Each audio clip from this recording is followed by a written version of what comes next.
La noche en que mi nuera se burló de mí y me dijo que pagara mis propias cuentas fue el momento en que algo dentro de mí finalmente se apagó. No fue ira, no fue ruido, simplemente se terminó. Mi hijo estaba a su lado, asintiendo como si no fuera nada, como si años de sacrificio pudieran descartarse con un simple encogimiento de hombros. Hablaban como si yo fuera una carga, un invitado que se había quedado más tiempo del debido, no el hombre que había mantenido las luces encendidas en silencio, la hipoteca pagada, su comodidad protegida, mientras yo dormía solo en una casa que todavía resonaba con la ausencia de mi esposa fallecida. No dije nada. No discutí. Simplemente miré alrededor de la habitación que yo había ayudado a sostener y comprendí que creían que ya no me necesitaban. Esa noche preparé una sola maleta y me fui sin dar un portazo. Lo que ellos no sabían era que el silencio puede ser más peligroso que la confrontación. Durante las semanas siguientes observé desde la distancia cómo la seguridad se convertía primero en confusión y luego en miedo. Las facturas quedaron impagas. Las llamadas no fueron respondidas. Y entonces, una noche, sonó mi teléfono. Su voz estaba cargada de pánico, despojada de arrogancia, exigiendo saber qué había hecho yo. En ese instante comprendí algo poderoso. La venganza no siempre llega con gritos o crueldad. A veces llega de forma calmada, deliberada y con el momento perfecto. Quédate conmigo, porque lo que elegí decir a continuación no solo cambió sus vidas. Me devolvió la mía, y la verdad que hay detrás te hará cuestionarte cuántas personas silenciosas has subestimado. Mi nombre es Arthur Sinclair. Tengo 67 años. Soy ingeniero civil jubilado y pasé 4 décadas diseñando puentes y autopistas en el noreste. Mi esposa Eleanor falleció hace 2 años. Y desde entonces he estado viviendo en la habitación de invitados de mi hijo, intentando ser útil, intentando pertenecer a algún lugar.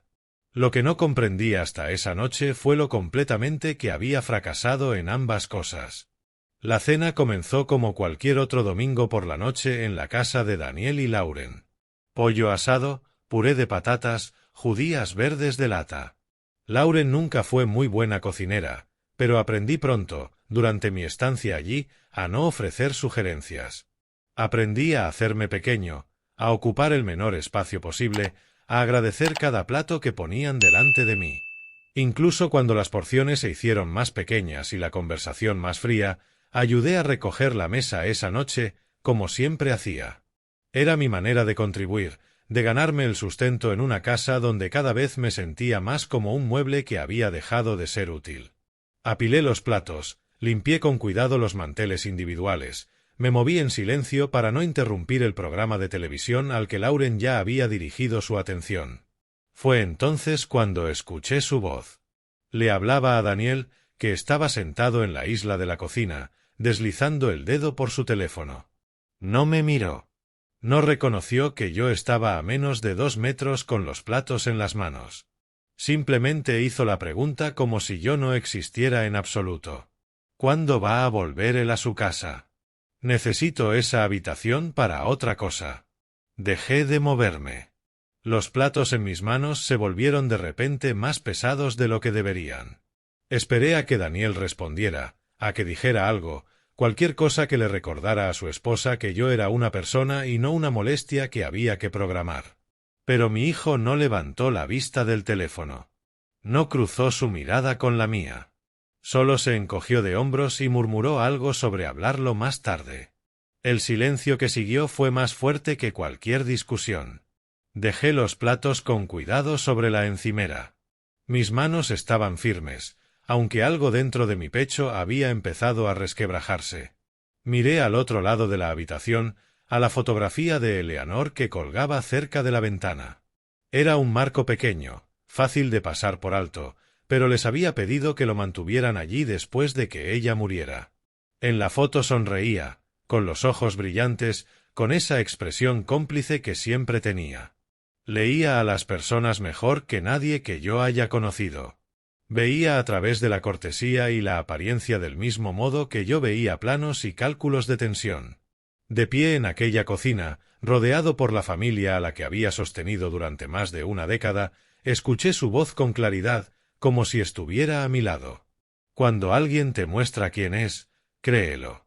Y cuando llegue ese día, llama primero a Thomas. Esas fueron sus últimas palabras para mí, pronunciadas en el hospital 3 días antes de marcharse. Entonces no las entendí. Pensé que era la medicación hablando, la confusión de una mente preparándose para dejar este mundo.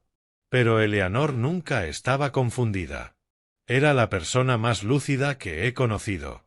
Ella había visto algo que yo me negaba a ver y había intentado advertirme. Terminé de limpiar la cocina en silencio. Le dije buenas noches a Daniel, que apenas levantó la vista. Lauren no respondió en absoluto. Caminé hasta la habitación de invitados que había sido mi hogar durante 18 meses y cerré la puerta tras de mí. Durante mucho tiempo me senté en el borde de la cama, mirando mis manos. Estas manos habían construido estructuras destinadas a durar 100 años. Habían sostenido a mi esposa en su último aliento. Habían firmado cheques, documentos y cargado a nietos que ahora estaban demasiado ocupados para visitar. Y, sin embargo, esas mismas manos habían fallado a la hora de construir una vida en la que yo fuera deseado. No empaqué mucho.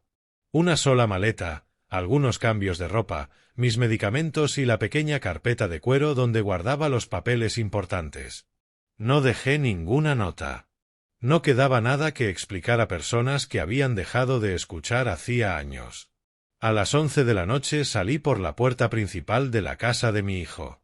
La puerta que había ayudado a pagar, la casa que había ayudado a mantener, la familia a la que había apoyado en cada crisis y contratiempo durante más de 10 años. Nadie me oyó marcharme. Nadie me llamó después. La luz del porche permaneció apagada. Esa noche no huí. Por fin escuché a mi esposa. Conduje casi 1 hora antes de detenerme en el aparcamiento de un motel de carretera, a unos 30 kilómetros de la ciudad.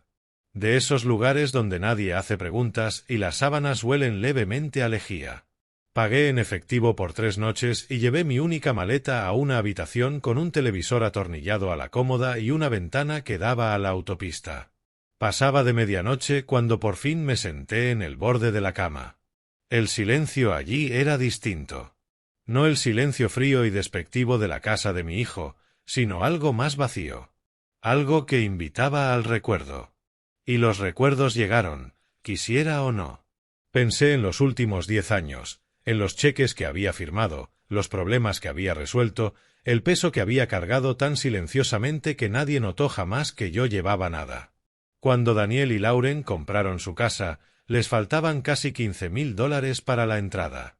Yo los cubrí sin que me lo pidieran, sin esperar devolución. Cuando el tejado necesitó ser reemplazado 3 años después, escribí otro cheque. $45,000 en reformas a lo largo de los años. En total, armarios de cocina nuevos, un sótano terminado, mejoras que hacían que Lauren se sintiera orgullosa de organizar su club de lectura y cenas. Luego estuvo su coche. Lauren había estrellado su sedán contra un guardarraíl durante una tormenta de hielo, y el seguro cubrió apenas la mitad del coste de sustitución. Daniel me llamó esa noche, con la voz tensa por el estrés, y transferí $32,000 a su cuenta antes de que terminara el fin de semana. Lauren nunca volvió a mencionarlo.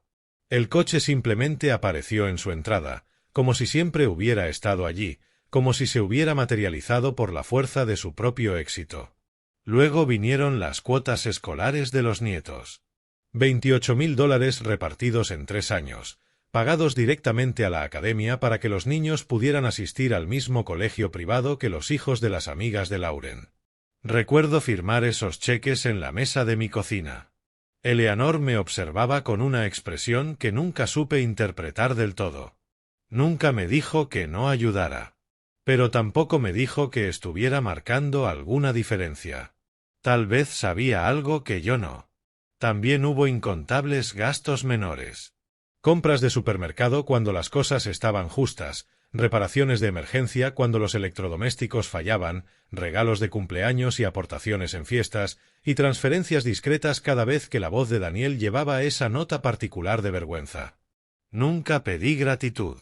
Me decía a mí mismo que la familia no llevaba la cuenta, que el amor significaba dar sin esperar nada a cambio. Pero sentado en aquella habitación de motel, empecé a preguntarme si había confundido la generosidad con la desaparición.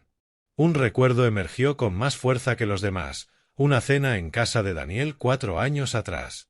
Lauren había invitado a varias parejas de su círculo social, mujeres con cortes de pelo caros y maridos que hablaban de handicaps de golf y carteras de inversión.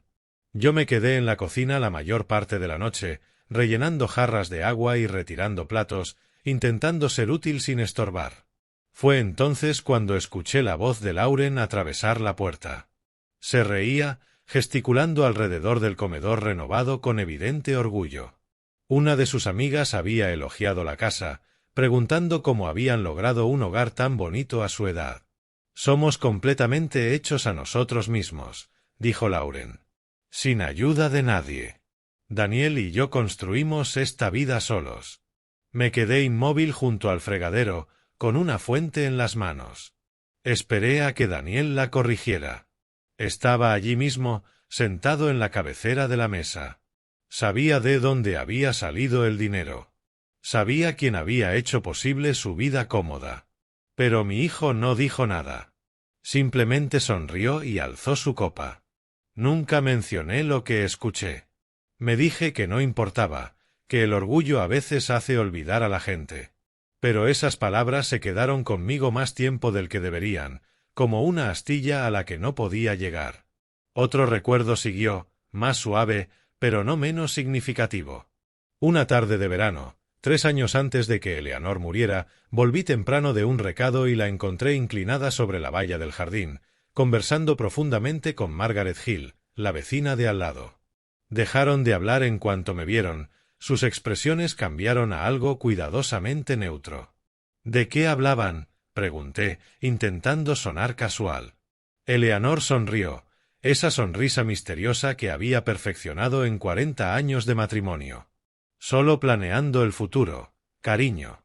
No insistí. Nunca insistí a Eleanor con nada. Confiaba en ella por completo. Y tal vez esa confianza me hizo ciego a cosas que debería haber visto. Lo que no sabía entonces era que Eleanor había pasado años observando lo que le ocurrió a Margaret. 15 años antes, la propia nuera de Margaret había orquestado su expulsión de la casa familiar.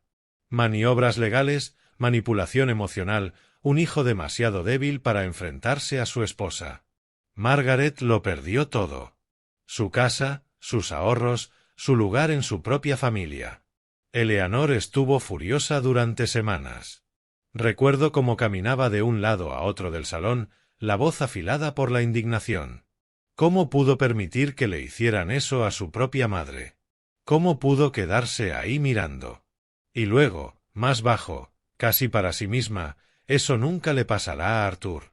Nunca. En ese momento no entendí lo que quería decir. Pensé que solo expresaba simpatía por la desgracia de una vecina. Pero Eleanor nunca decía nada sin propósito. Cada palabra que pronunciaba era una semilla plantada para una cosecha que yo aún no podía ver. Sentado en esa habitación de motel, rodeado por el zumbido del tráfico y el olor a detergente industrial, por fin empecé a entender. Yo no era generoso. Era invisible. Y Eleanor había visto todo lo que yo me negaba a ver. La primera mañana en ese motel comenzó con silencio. No el silencio opresivo de ser ignorado, sino algo distinto. Algo que me pertenecía solo a mí. Me desperté antes del amanecer y me senté junto a la ventana en la única silla que ofrecía la habitación. Las cortinas eran finas, dejaban entrar la luz gris del amanecer y el ritmo constante de los coches pasando por la autopista de abajo. $45 la noche me daban sábanas limpias, un televisor que nunca encendí y una vista de extraños yendo a otro lugar. Era más que suficiente. Esperé a que llegara la ira. La había esperado la noche anterior, esperaba quedarme despierto con los puños apretados y la mente repasando todo lo que debería haber dicho. Las confrontaciones que debería haber exigido, los límites que debería haber marcado años atrás. Esperé que la rabia llenara el hueco en mi pecho, que me diera algo contra lo que empujar, algo que alimentara lo que viniera después. Pero la ira nunca llegó. En su lugar se asentó algo más frío y más silencioso, un reconocimiento que llevaba años formándose, enterrado bajo mis excusas y racionalizaciones. No me habían maltratado de repente. Me habían borrado gradualmente, tan despacio que apenas noté la desaparición. Primero fui el padre que ayudaba. Luego el padre del que se esperaba que ayudara. Después fui simplemente la ayuda, una función más que una persona. Y finalmente ni siquiera eso. Era un mueble. Una molestia ocupando una habitación que Lauren necesitaba para otra cosa. El problema nunca había sido el dinero. Eso lo entendí entonces con una claridad casi dolorosa. Podría haberles dado el doble, el triple, y nada habría cambiado, porque el problema no era lo que yo aportaba. El problema era cómo me veían. En algún punto, Daniel dejó de ver a su padre y empezó a ver un recurso. Lauren nunca me vio en absoluto. Yo era parte de la infraestructura de sus vidas, como la fontanería o la electricidad, útil cuando funciona, molesta cuando se nota. Pensé en llamar a Daniel. Pensé en exigir una explicación, una disculpa, algún reconocimiento de que merecía algo mejor que ser discutido como un invitado no deseado en mi propia presencia. Imaginé la conversación, las palabras que elegiría, los puntos que plantearía. Había sido ingeniero durante 40 años.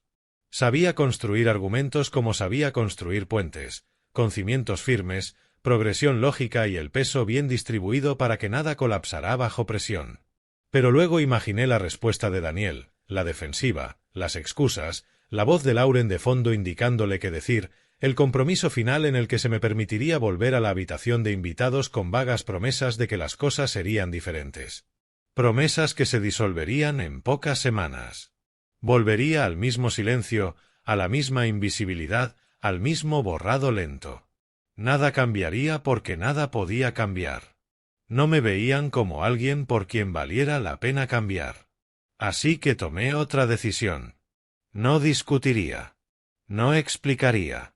No suplicaría ni defendería mi dignidad ni intentaría convencer a personas que ya habían tomado una decisión.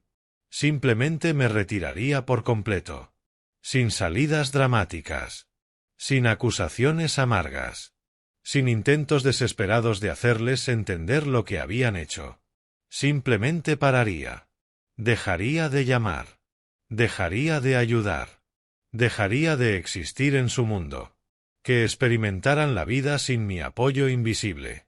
Que llegaran las facturas que yo siempre había cubierto en silencio. Que ocurrieran las emergencias que yo siempre había resuelto sin ruido. Que descubrieran, pieza a pieza, cuanto había estado sosteniendo sin que nadie lo notara ni le importara. Esto no era venganza. La venganza requiere ira, y yo ya no tenía ninguna. Esto era algo más simple. Era yo, por fin, después de 67 años en esta tierra, decidiendo que importaba lo suficiente como para dejar de regalarme a personas que no valoraban el regalo. Me senté junto a la ventana durante mucho tiempo, viendo cómo el tráfico aumentaba a medida que la mañana se convertía en mediodía. Camiones llevando mercancía a ciudades lejanas, familias en monovolúmenes rumbo a vacaciones, comerciales en berlinas corriendo a citas, todos moviéndose, todos yendo a algún lugar, todos con un propósito que no tenía nada que ver conmigo. Por primera vez en más tiempo del que podía recordar, sentí algo parecido a la paz. Había pasado toda mi vida adulta llenando el silencio con utilidad. Si ayudaba, era digno. Si proveía, era amado. Nunca aprendí a simplemente existir sin ganarme mi lugar. Pero sentado en esa habitación de motel, observando el mundo pasar fuera de mi ventana, empecé a comprender que algunos silencios no están vacíos. Algunos silencios son declaraciones. Algunos silencios son lo más fuerte que un hombre puede decir. No rogaría por un sitio en su mesa. No explicaría por qué merecía un trato básico de dignidad. No enseñaría lecciones a adultos que deberían haber aprendido décadas atrás.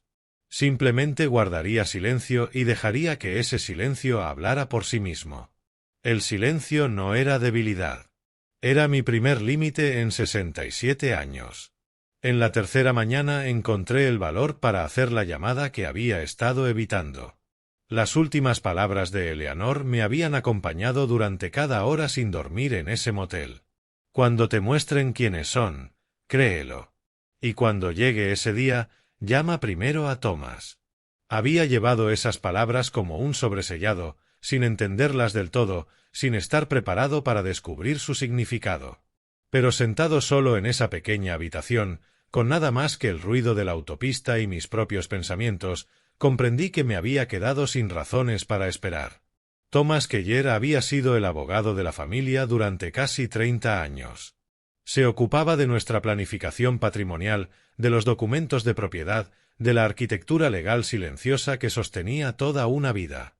Eleanor confiaba plenamente en él, y esa confianza siempre había sido suficiente para mí. Marqué su número de memoria.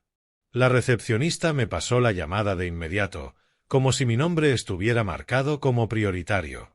2 tonos después, Thomas respondió. Arthur.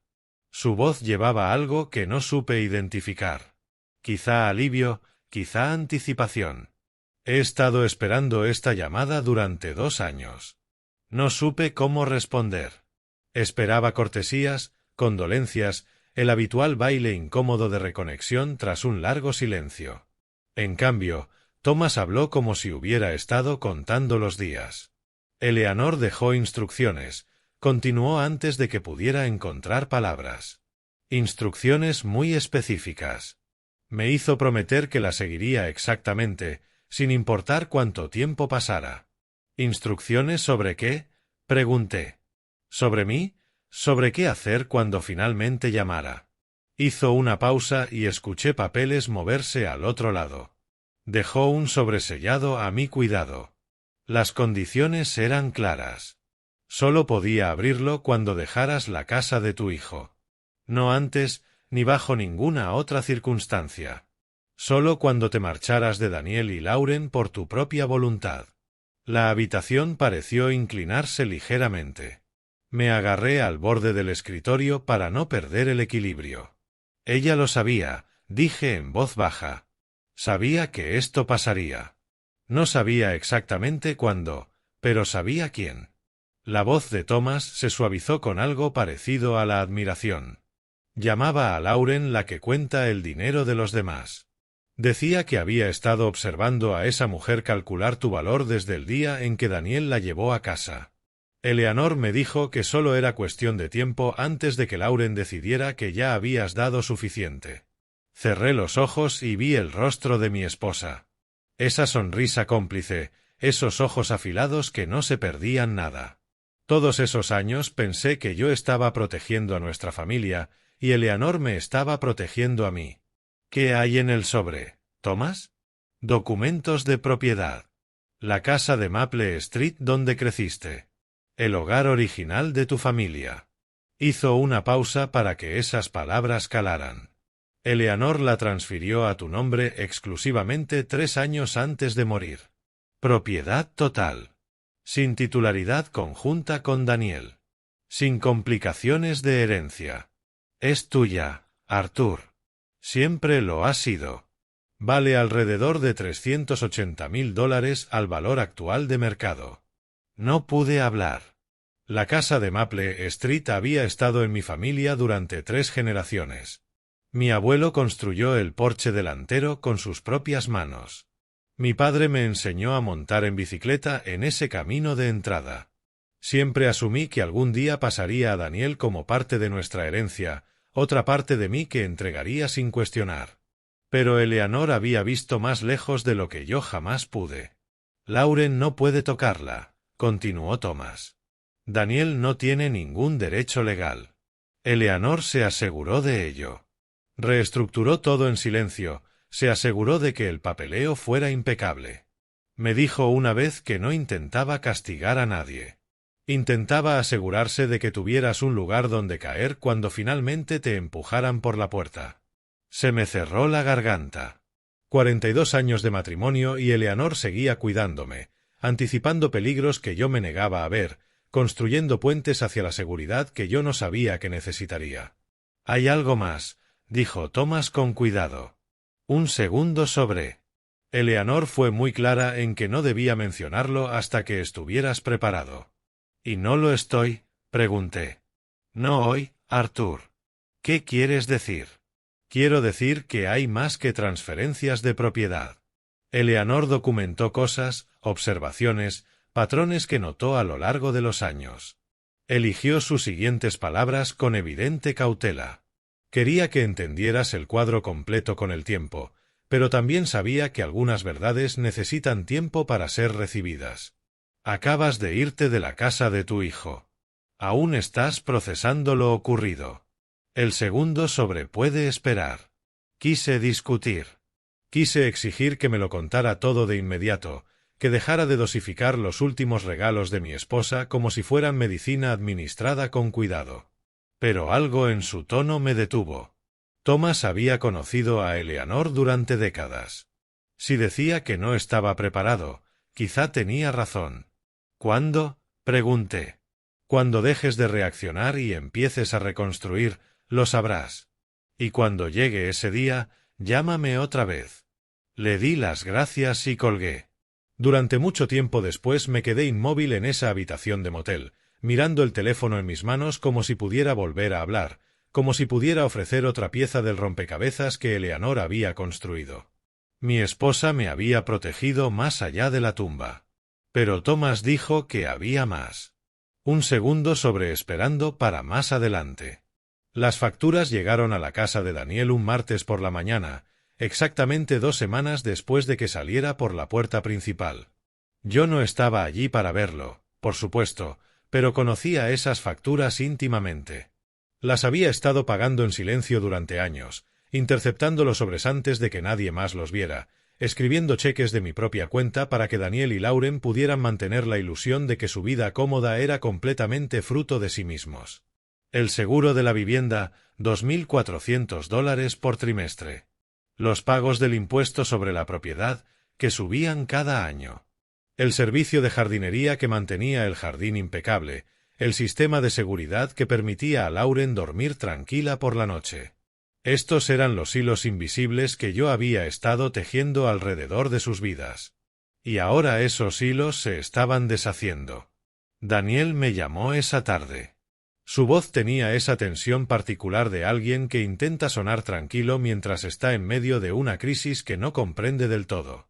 «Papá, ha habido algún tipo de error con el correo. Nos están llegando facturas de cosas de las que ni siquiera había oído hablar. Seguro, impuestos, alguna empresa de jardinería». Hizo una pausa y pude oír la voz de Lauren, afilada al fondo, aunque no distinguí sus palabras. «¿Quizá olvidaste mencionarnos algún arreglo que tenías, algo de pagos automáticos?» Escuché sin interrumpir. Era extraño lo distantes que se sentían ahora sus problemas, como si describiera dificultades que le ocurrieran a otra persona. «No olvidé nada, Daniel. Esas facturas siempre han existido. Simplemente me ocupaba yo». Silencio al otro lado. Luego la voz de Lauren de nuevo, más cerca, exigiendo saber qué estaba diciendo. «Nos las arreglaremos», dijo Daniel por fin, aunque su voz vaciló de una manera que sugería que no estaba del todo seguro. «Es solo mucho que organizar de golpe». Podía imaginar la escena sin esfuerzo. Lauren de pie en su cocina, rodeada de sobres que nunca había notado antes. Su sensación cuidadosamente construida de control desmoronándose con cada nuevo número que encontraba. Ya estaría paseándose, imaginé, golpeando papeles contra la encimera, murmurando sobre trampas, sobre un viejo amargado que no aceptaba su lugar. Para Lauren nunca se trató del dinero. Se trataba de que algo había estado ocurriendo en su propia casa, bajo su propio techo, sin su conocimiento ni permiso. Se trataba de descubrir que su vida había sido subvencionada en silencio por alguien a quien consideraba por debajo de su atención. Las facturas en sí eran manejables. La pérdida de control no. «No hay nada que organizar», dije con calma. «Ahora esas son vuestras responsabilidades. Estoy seguro de que lo resolveréis». Colgué antes de que pudiera responder. Más tarde, esa misma tarde, alguien llamó a la puerta de mi habitación de motel. No esperaba a nadie. No le había dicho a nadie dónde me alojaba, no había hecho arreglos para visitas, había asumido que pasaría esos primeros días en completa soledad mientras averiguaba qué venía después. Pero cuando abrí la puerta, Margaret Hill estaba en el pasillo sosteniendo un recipiente de sopa casera. Sonrió como si mi sorpresa fuera exactamente lo que esperaba. «Sopa de pollo con fideos», dijo, poniendo el recipiente caliente en mis manos. «La receta de Eleanor. Me hizo prometer que la aprendería». Me aparté para dejarla pasar, todavía intentando entender cómo me había encontrado. Margaret se acomodó en la única silla de la habitación como si hubiera estado allí muchas veces antes, observando el mobiliario escaso sin juzgar. «¿Cómo supiste dónde estaba?», pregunté por fin. «Pueblo pequeño, Arthur, las noticias vuelan». Pero su expresión sugería que había algo más que simple chismorreo. «He estado esperando oír que por fin te habías ido. Eleanor me dijo hace años que este día llegaría. Solo que no sabía exactamente cuándo». Me senté en el borde de la cama, el recipiente de sopa calentándome las manos. Margaret me observó con una expresión que no supe interpretar del todo. Tal vez compasión, pero también algo más feroz, algo que casi parecía satisfacción. «Eleanor siempre decía que eras más fuerte de lo que parecías», continuó Margaret. «Ella decía que tenías una fuerza silenciosa que la gente confundía con debilidad, la clase de fuerza que se dobla sin romperse». Hizo una pausa, con la mirada firme. «Tenía razón. Sigues en pie». Yo no me sentía fuerte.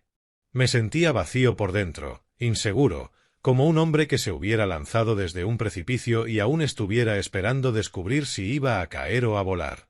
Pero las palabras de Margaret se asentaron sobre mí como una manta que no sabía que necesitaba. Hablamos durante casi una hora.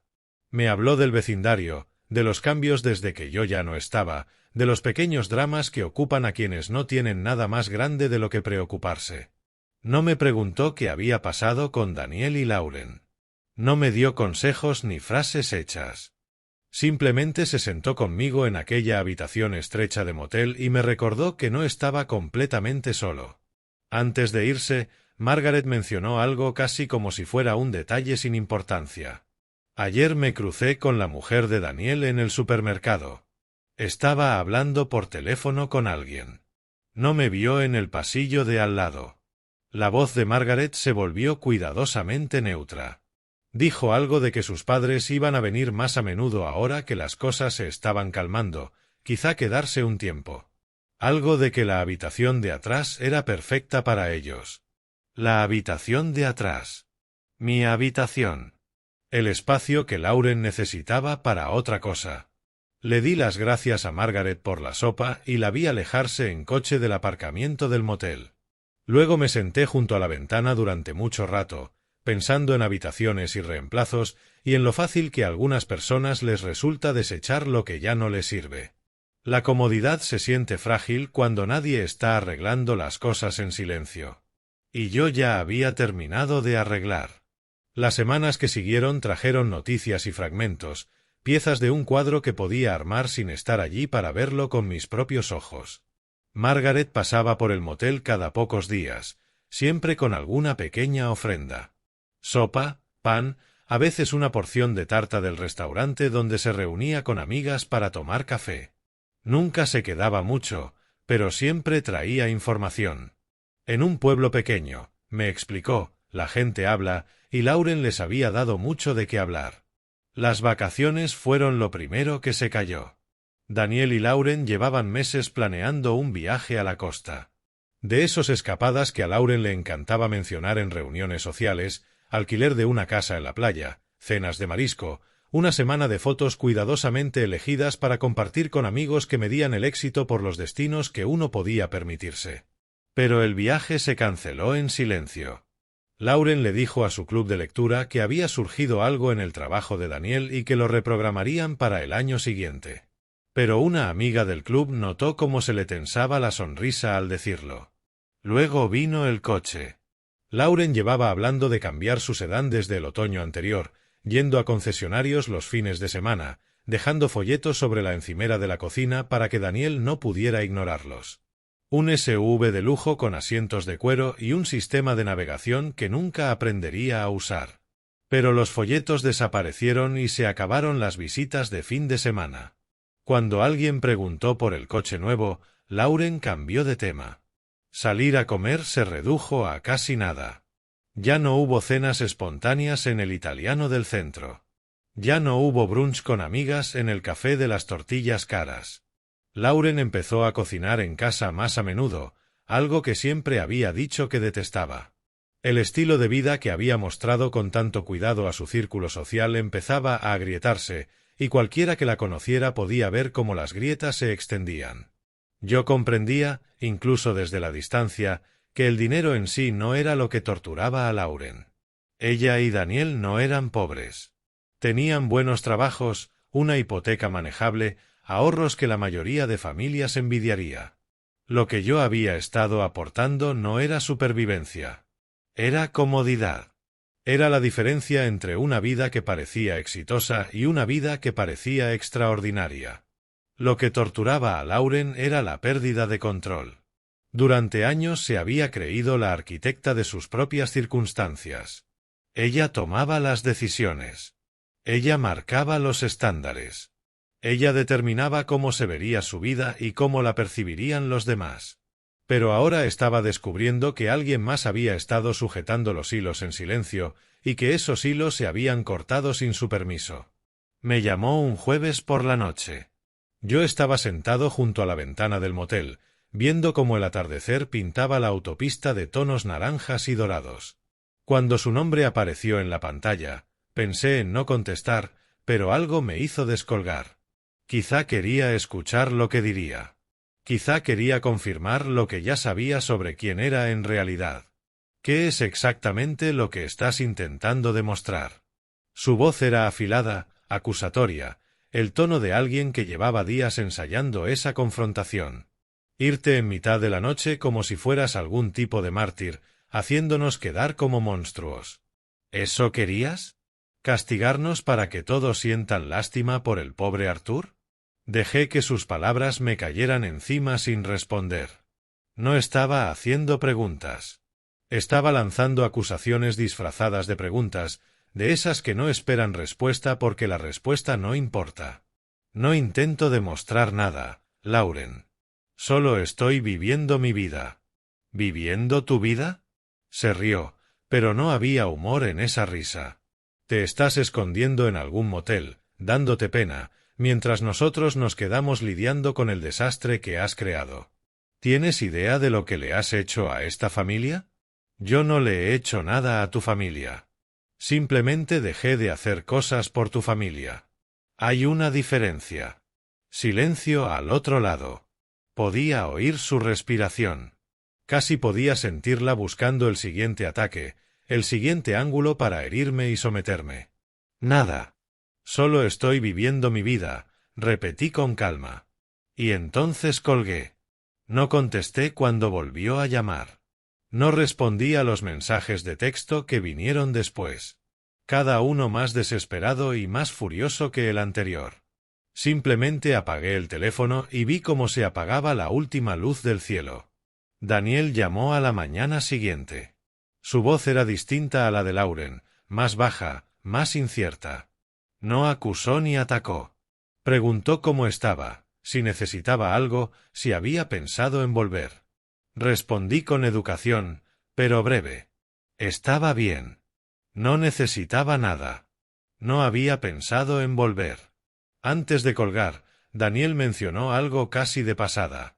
Había estado mirando los extractos del banco, intentando entender a dónde se iba el dinero ahora que seguían apareciendo gastos inesperados. Notó unas transferencias que no reconocía. Dinero moviéndose a una cuenta que no era la suya. Empecé a preguntarle a Lauren por eso, dijo, bajando un poco la voz. Pero me miró con esa cara. Ya sabes cuál. Así que cerré el portátil y no lo saqué otra vez. Yo conocía esa mirada. La había visto muchas veces a lo largo de los años. La mirada que decía que ciertas preguntas no eran bienvenidas. Que ciertos límites no debían cruzarse. que la paz en la casa dependía de no notar cosas que exigían ser notadas.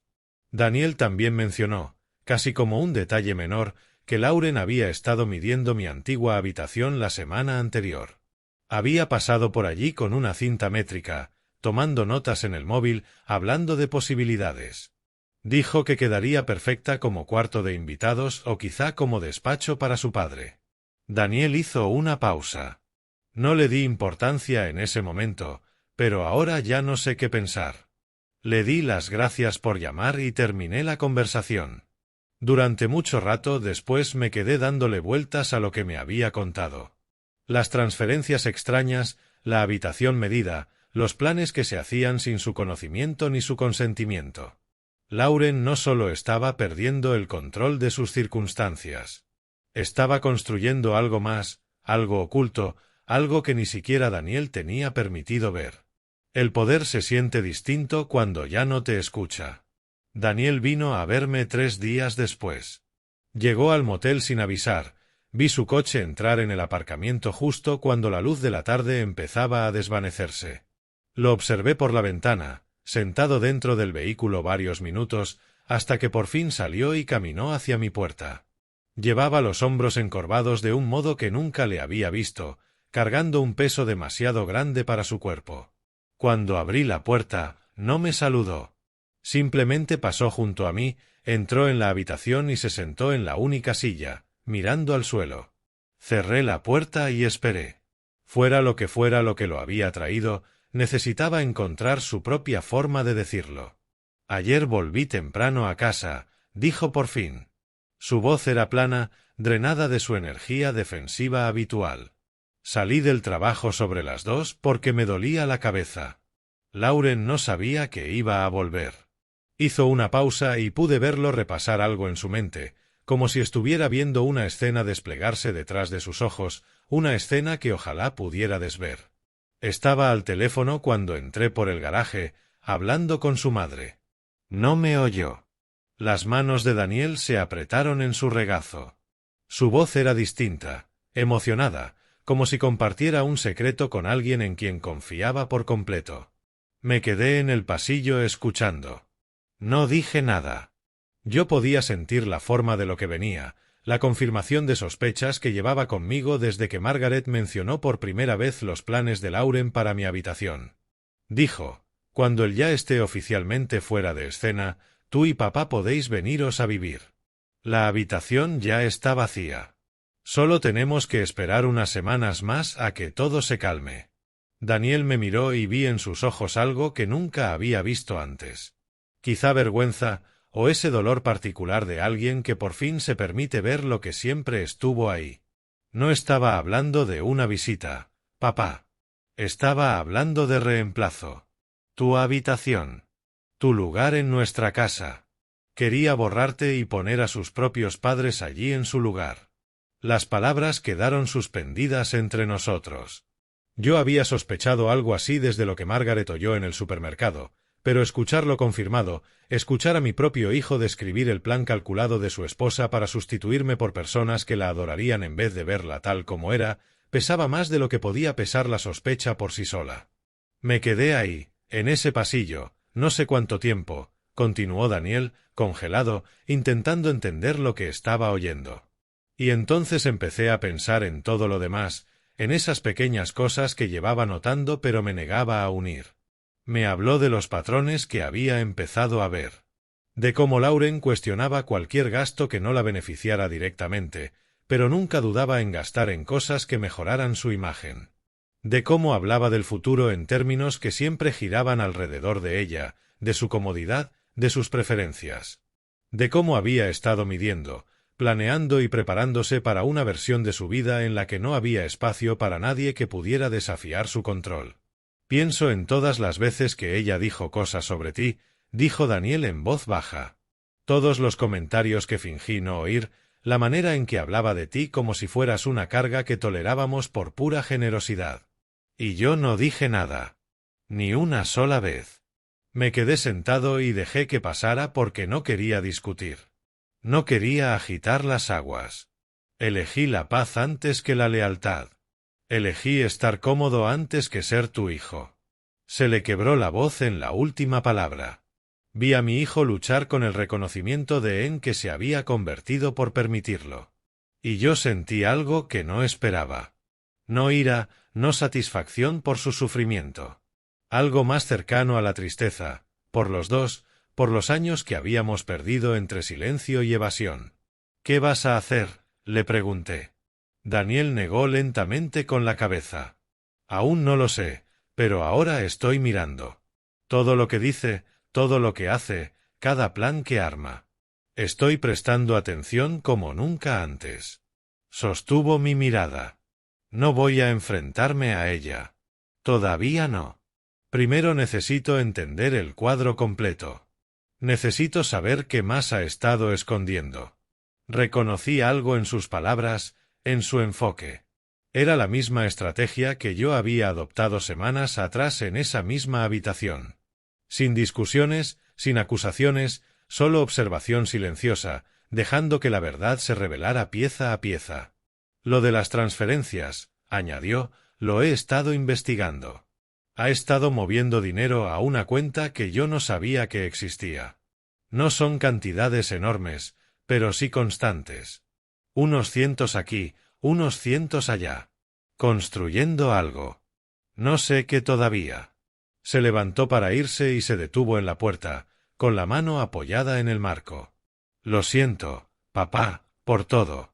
Por no defenderte, por fingir que no veía lo que estaba pasando en mi propia casa». Tragó saliva con dificultad. «No puedo cambiar lo que hice, pero sí puedo cambiar lo que haga a partir de ahora». Yo asentí, pero no le ofrecí la tranquilidad que quizá estaba buscando. Hay heridas que no se curan con palabras. Hay confianza que solo se reconstruye con acciones. Daniel pareció entenderlo. No pidió perdón ni absolución. Simplemente se fue, conduciendo hacia el anochecer que caía. Me quedé junto a la ventana mucho después de que sus luces traseras desaparecieran, pensando en el silencio y en sus muchos significados. Durante años, el silencio de Daniel había sido un arma que me cortaba sin dejar heridas visibles.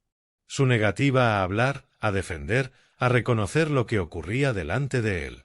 Ese silencio había sido complicidad disfrazada de neutralidad, traición disfrazada de paz. Pero ahora su silencio había cambiado. Ya no era miedo ni evitación. Era reunir pruebas, construir un caso, prepararse para una confrontación que quizá le costaría todo lo que creía tener. El silencio de un hijo puede herir más profundo que las palabras. Pero por primera vez, el silencio de Daniel no era por miedo. Era por vigilancia. La semana después de la visita de Daniel pasó en calma. Para entonces ya me había mudado del motel, usando parte del dinero al que Thomas me ayudó a acceder para alquilar un pequeño apartamento amueblado en las afueras del pueblo. Nada lujoso, solo un dormitorio, una cocina pequeña y una ventana que daba a un aparcamiento en vez de a una autopista. Era mío. Con eso bastaba. Pasé los días estableciendo rutinas pequeñas. Café por la mañana en el restaurante a 2 manzanas, paseos por la tarde por el vecindario, noches leyendo libros que llevaba años queriendo terminar. El silencio que me rodeaba ahora era distinto al de la casa de Daniel. No era el silencio de ser ignorado. Era el silencio de que te dejen en paz. Y descubrí que no eran lo mismo. Pensaba a menudo en lo que Daniel me había contado. La llamada de Lauren con su madre, los planes que estaba haciendo, la cuenta secreta que estaba construyendo. Me preguntaba qué estaría descubriendo mientras la observaba con más cuidado, qué otros patrones estarían emergiendo del ruido de fondo de su matrimonio. Pero no lo llamé para preguntarle. Ese era su camino ahora, su ajuste de cuentas con la mujer a la que había elegido por encima de su propio padre. Tendría que encontrar su manera de atravesarlo. La factura del impuesto sobre la propiedad llegó a la casa de Daniel un viernes por la tarde. Lo supe porque Daniel me envió un mensaje breve esa noche, solo 2 frases. Hoy llegó un impuesto grande. Lauren no lo está llevando bien. Podía imaginar la escena sin dificultad. El sobre de la oficina del tasador del condado. Ese tipo de correspondencia oficial que exige atención. Lauren abriéndolo, esperando algo rutinario y encontrándose en su lugar con un recibo de $8.500, con vencimiento en 30 días. Su confusión habría sido real. No tenía idea de que ese gasto existía porque yo siempre lo había manejado en silencio, como todo lo demás. Era uno de los hilos invisibles más grandes que yo había estado tejiendo alrededor de sus vidas. Y ahora se había roto. No respondí al mensaje de Daniel. No había nada que yo pudiera decir. La llamada llegó a las 11 de la noche. Yo ya estaba en la cama, no dormido del todo, pero a punto de estarlo, cuando mi teléfono se encendió con el nombre de Lauren. Pensé en dejarlo sonar hasta el buzón, pero algo me hizo contestar. Quizá quería oír lo que diría cuando su mundo cuidadosamente construido se estuviera desmoronando. Quizá quería presenciar el momento en que el control por fin se le escapara de las manos. «Es culpa tuya». Su voz me golpeó antes de que pudiera decir hola. Se quebraba y temblaba, atrapada entre la furia y el llanto. «Lo planeaste. Nos preparaste para fracasar. Has estado esperando este momento, ¿verdad? Esperando vernos hundirnos mientras tú estás en tu apartamentito sintiéndote superior». No dije nada. Simplemente escuché mientras ella seguía, las palabras atropellándose unas a otras en un torrente de acusación y autocompasión. 8.000. 8.000 que no tenemos porque nos has estado saboteando desde el principio. Todas esas facturas que nunca nos contaste. Todos esos gastos que nos ocultaste para soltárnoslos después. Querías que esto pasara. Querías castigarnos por pedirte que te fueras. Bueno, felicidades. Conseguiste lo que querías. ¿Estás contento ahora? Para entonces ya estaba llorando, esas lágrimas rabiosas de quien ha perdido el control y no entiende cómo ocurrió. Escuché sus sollozos, su respiración entrecortada, la maldición ocasional que me lanzaba entre jadeos. La dejé agotarse. Dejé que la tormenta de sus emociones se gastara contra el muro de mi silencio. Cuando por fin hizo una pausa, hablé. Mi voz fue calma, firme, sin ira y sin satisfacción. Solo verdad simple. No planeé nada, Lauren. No te tendí ninguna trampa.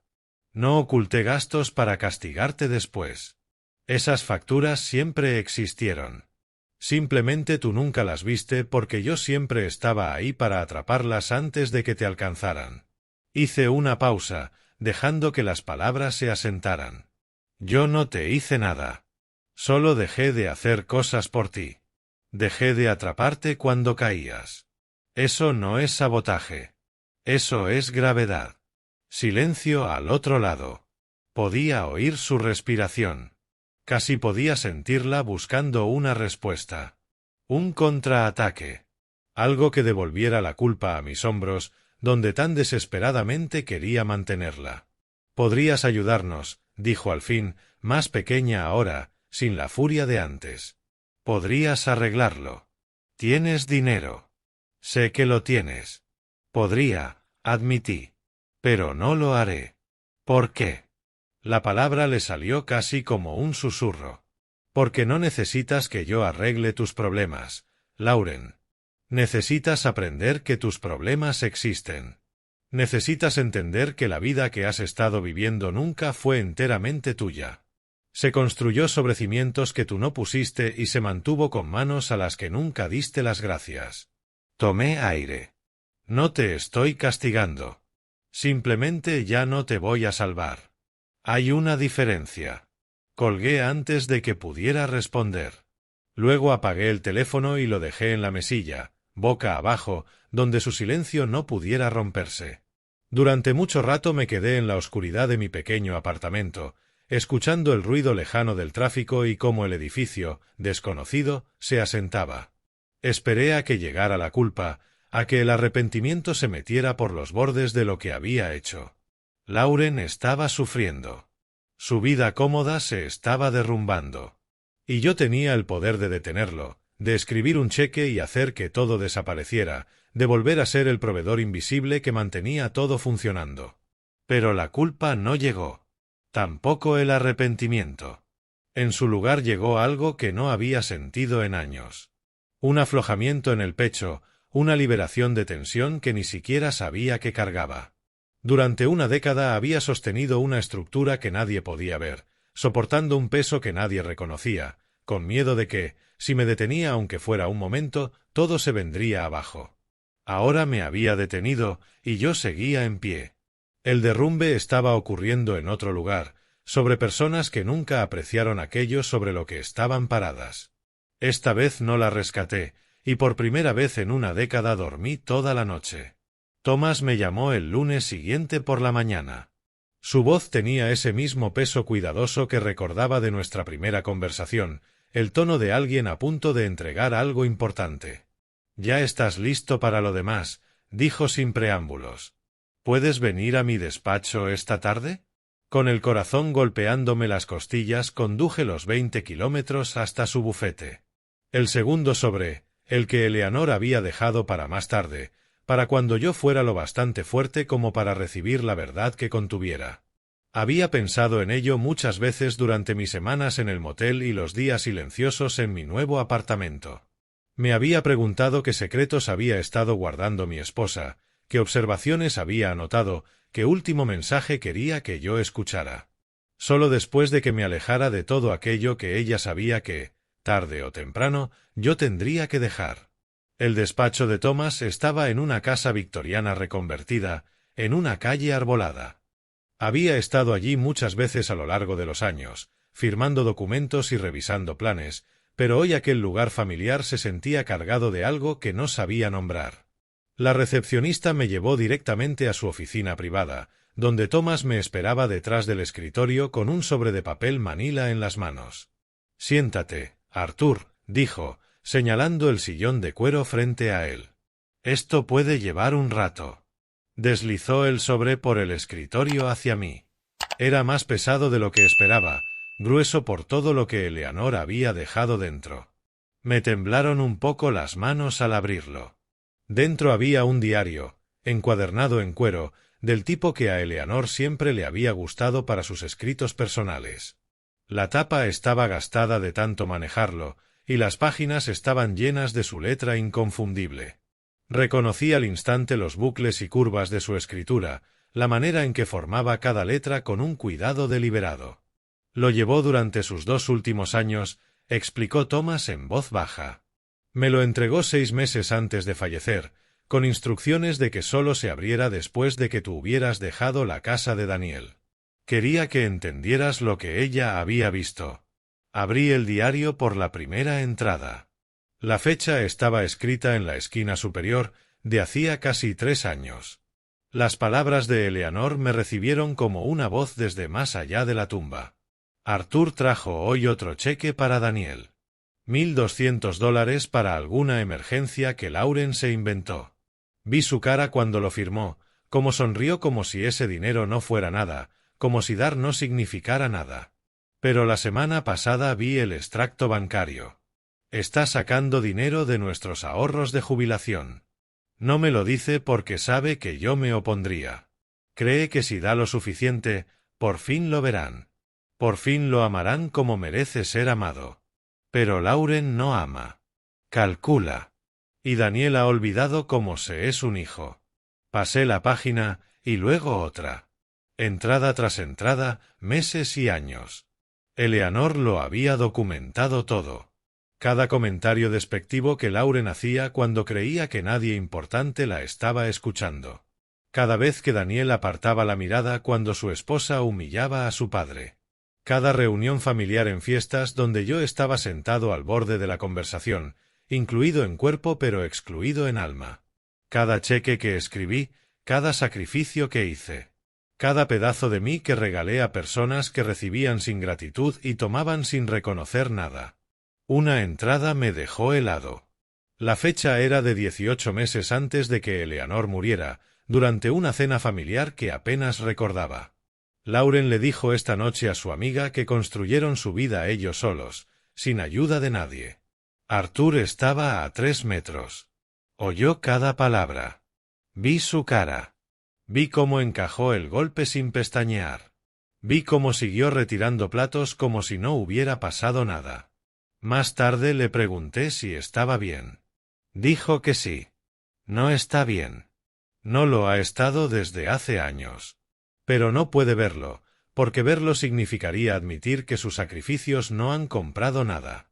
Su hijo está perdido. Su nuera es un depredador. Y mi marido, el hombre más fuerte que he conocido, ha sido vaciado tan lentamente que ya no reconoce su propio vacío. Las lágrimas llegaron sin aviso. Me corrieron por las mejillas y cayeron sobre las páginas del diario de Eleanor, emborronando la tinta de palabras que ella había escrito años atrás. Lloré por primera vez desde su funeral. Sollozos grandes, entrecortados, que parecían subir desde un lugar más profundo que el duelo. Lloré por los años que había desperdiciado, por el amor que había puesto donde no debía, por la esposa que lo vio todo e intentó protegerme, incluso cuando yo me negaba a protegerme a mí mismo. Thomas no dijo nada. Simplemente se quedó sentado frente a mí y me dejó llorar, entendiendo que hay momentos que requieren testigo, no consuelo. Cuando pude volver a respirar, pasé a la última entrada. La fecha era de 3 semanas antes de que Eleanor muriera, escrita con una letra que temblaba por la debilidad de su cuerpo agotándose. No puedo protegerlo mientras esté viva. Si hablo, me llamarán la suegra entrometida. Envenenarán a Arthur contra mí, lo convencerán de que estoy celosa, o que controlo, o que simplemente soy vieja y amargada. Lauren es hábil con esas manipulaciones. Daniel creerá lo que haga falta para mantener la paz.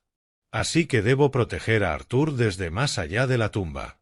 Todo está en su sitio. La propiedad está asegurada. Los documentos están firmados. Thomas sabe qué hacer y cuándo hacerlo.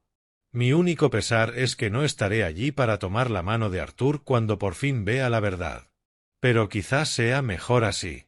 Quizá necesite encontrar su fuerza solo, sin mí para apoyarse. Lo amo. Siempre lo he amado. Y lo seguiré amando. Incluso cuando ya no esté, incluso cuando él crea que está solo, nunca está solo. Me lleva con él siempre. Cerré el diario y lo apreté contra el pecho, sosteniéndolo como desearía poder sostenerla a ella una vez más. Las lágrimas siguieron cayendo, pero ahora eran distintas. No solo duelo, algo más limpio, algo parecido a liberación. Eleanor me había dejado más que propiedades.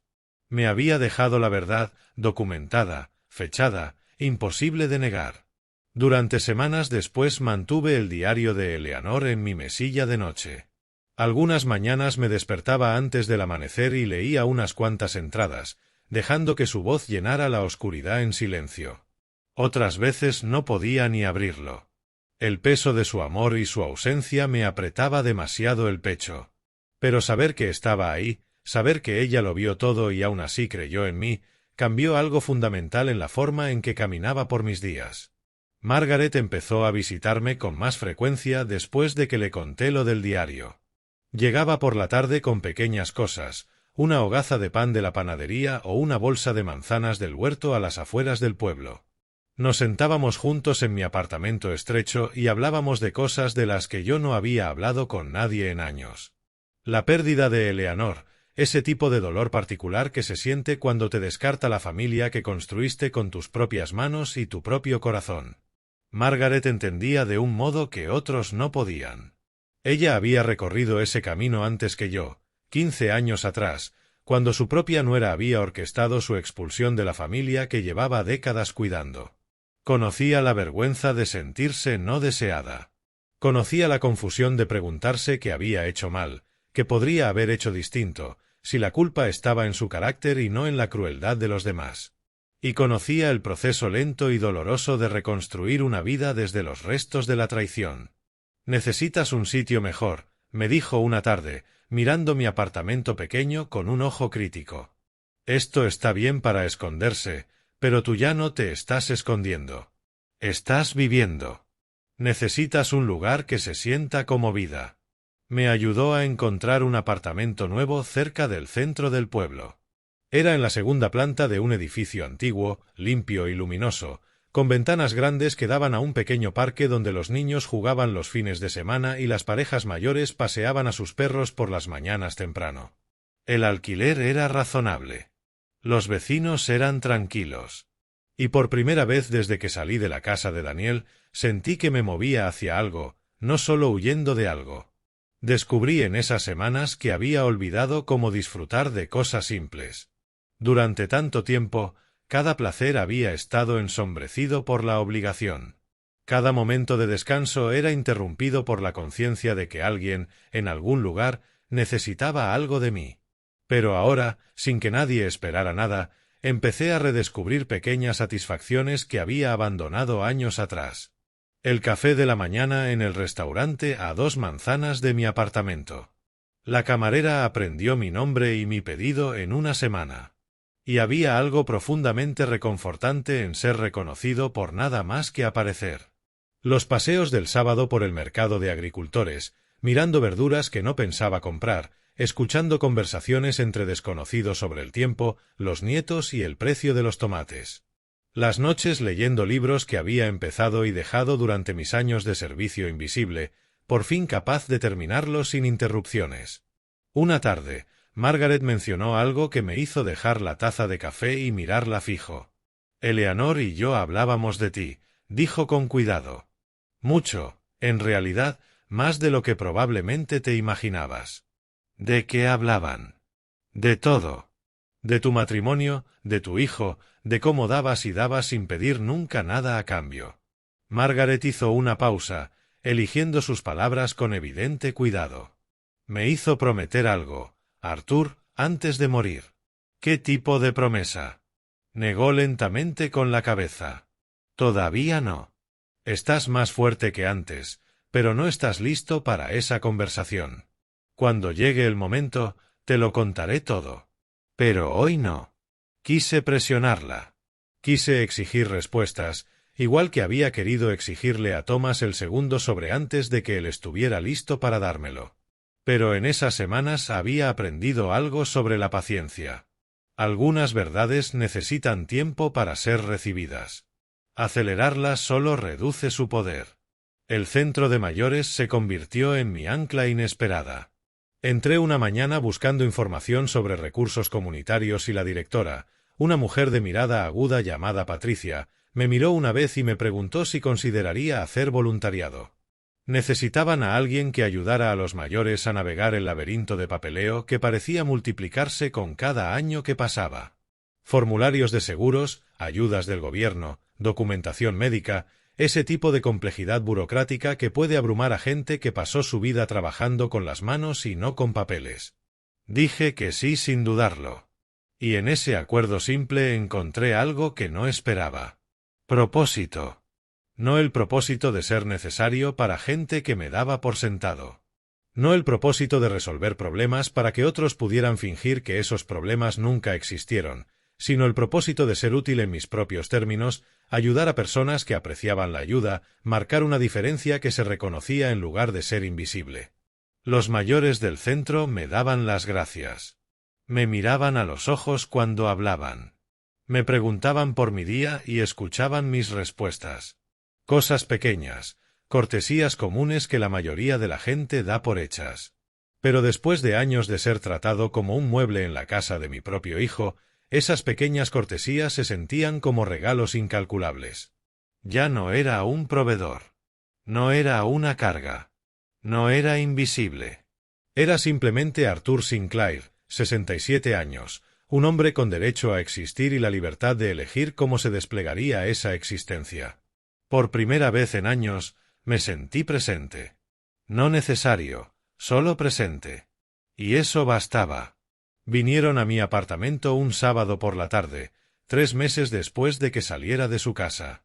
Yo volvía de mi turno de voluntariado en el centro de mayores cuando vi el coche de Daniel aparcado en la plaza de visitantes junto a la entrada del edificio. Reduje el paso al acercarme. Sabía que ese momento llegaría tarde o temprano. Lauren no era el tipo de mujer que aceptaba una derrota en silencio. Me estaban esperando en el pasillo, frente a mi puerta. Daniel estaba con las manos en los bolsillos, los hombros hundidos, los ojos clavados en la moqueta. Parecía un hombre que preferiría estar en cualquier otro lugar del mundo. Lauren estaba a su lado con postura perfecta, el rostro compuesto en algo suave y triste. Se había vestido con cuidado para esa visita, ropa modesta, maquillaje mínimo, el disfraz de una nuera arrepentida que venía a enmendarse. «Papá», habló Daniel primero, con la voz tensa. «¿Podemos pasar? Nos gustaría hablar». Abrí la puerta y los dejé entrar. Mi apartamento era pequeño pero ordenado, con la luz de la tarde cayendo por las ventanas que daban al parque. Los ojos de Lauren recorrieron el lugar, catalogándolo todo. Los muebles de segunda mano, los libros apilados en la mesa de centro, la foto de Eleanor que yo había puesto en el alféizar, donde la tocaba la luz cada mañana. «Por favor, siéntense», dije, señalando el sofá. Yo tomé la silla frente a ellos, manteniendo distancia. Lauren empezó de inmediato, con una voz temblorosa por la emoción que quería que yo creyera auténtica. «Arthur, he estado pensando mucho desde que te fuiste, en cómo eran las cosas, en los errores que cometí». Se secó los ojos con el pañuelo que llevaba en la mano, claramente preparado para esa actuación. «Me equivoqué. Ahora lo veo. La forma en que te hablé, las cosas que te dije, no fue justo. Estaba estresada y abrumada, y lo pagué contigo». Hizo una pausa, esperando que yo respondiera. Yo no dije nada. «Te echamos de menos, papá», continuó, rompiéndose la voz con cuidado en las palabras. «La casa se siente tan vacía sin ti. Daniel echa de menos tener a su padre cerca. Los niños preguntan por su abuelo. Somos una familia, y las familias deberían estar juntas». Alargó la mano como para tocarme, y la retiró cuando vio que yo no me movía hacia ella. «Por favor, vuelve a casa. Podemos empezar de cero. Podemos ser la familia que siempre debimos ser». Observé su actuación con una claridad que antes no tenía. Las pausas ensayadas, las lágrimas estratégicas, la construcción cuidadosa de palabras pensadas para manipular, no para comunicarse. Me pregunté cuántas veces habría practicado ese discurso frente a un espejo, ajustando el gesto hasta lograr la mezcla perfecta de remordimiento y esperanza. «Tú no me echas de menos, Lauren».